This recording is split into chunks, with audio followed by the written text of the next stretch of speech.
You guys have been together 7 years. Isn't that crazy?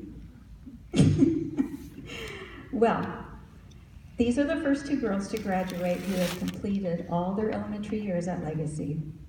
And you know, when they were in kindergarten together, I realized that they had some things in common. The first thing I remember is, of course, one's named Jenna and one's named Kenna, so their names rhyme. And that was really kind of cool, because they seemed like they were kind of instant friends.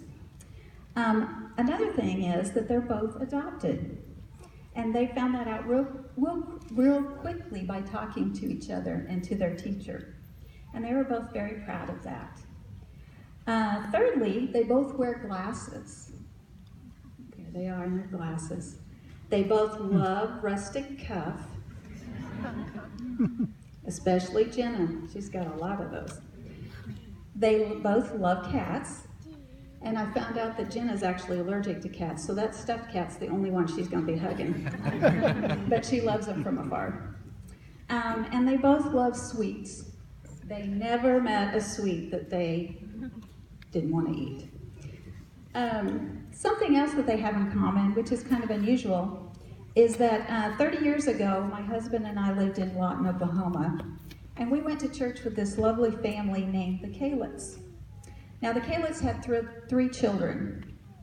One was named Michelle Kalet, who later got married, and we know her now as Michelle Pogue, who is Jenna's mother. So, your moms knew each other 30 years ago. So what a sweet reunion for us to see the Kalet family again, and for our daughters to share 7 years together. And we ran into each other at Walmart. That's how we first met each other here after 20-some years. It was really strange. Actually, my husband and I kind of stalked her because she was on her phone, and we recognized her. Now, not only do Jen and Kenna have some similarities, but they also have a few differences too.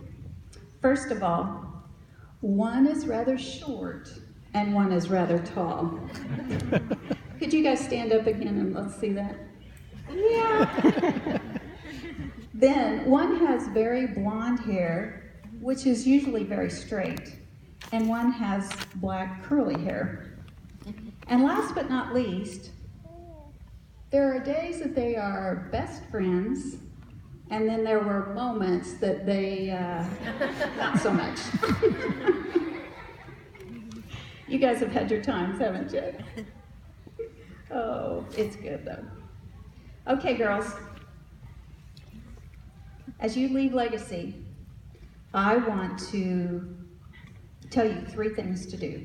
Now that sounds like a teacher, doesn't it? Isn't a teacher always telling you what to do? Erase the chalkboard, go pick up the trash, hurry up, okay? Those aren't the things I'm going to tell you, okay? But before I start the first one, I am going to give you a promise, okay?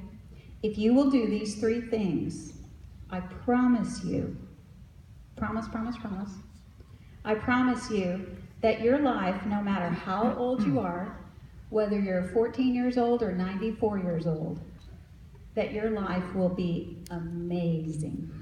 Is that a pretty good promise? Okay, here we go. Now this first one you're going to be really surprised by, especially you, Kenna. The first one is, I want you to fall in love. No. Woohoo! You're pretty surprised about that, aren't you, Kenna? Yes. It's not what you think, though. I want you to remember to fall in love with God. You're not old enough to fall in love with a boy yet. But I want you to fall in love with God. Matthew 12:30 says, love the Lord your God with all your heart, soul, mind, and strength. Okay? So fall in love with God. Secondly, can you read it, Kenna? Believe. I want you to believe God.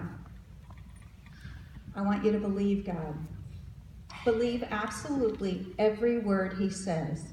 And how are you going to know his word? Where is it found? In the Bible. That's right.